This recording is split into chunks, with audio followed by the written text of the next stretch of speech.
In today's video, I'm going to teach you how to link a document in Wix. Linking a document is really useful if you want visitors to download things like PDFs, price lists, menus, forms, or brochures directly from your site.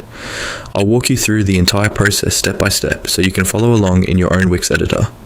First, make sure you're in the Wix editor and on the page where you want the link to appear. Start by selecting the text that you want to turn into a document link.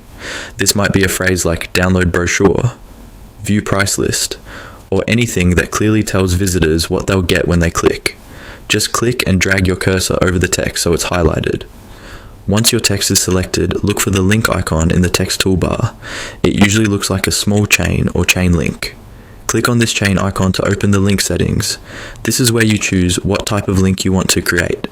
In the link options window, you'll see different choices like linking to a page, a web address, or an anchor.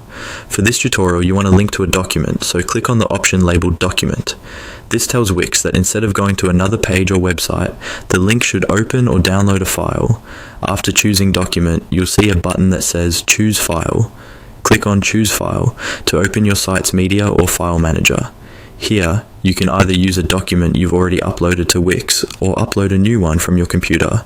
If you already see the file you want in the list, simply click on it to select it. If not, use the upload option to find the document on your computer and add it to your site's files. Give your file a clear descriptive name so it's easy to recognize later, especially if you plan to have multiple documents. Once your file is selected in the Media Manager, confirm your choice. Then, back in the link settings window, click on Done to apply the link to your highlighted text. Your text is now linked to the document. To double check that everything is working, switch to Preview mode in Wix and click the linked text. Your document should open or download depending on the file type and browser settings. And that's it. You've successfully linked a document in Wix, making it simple for visitors to access and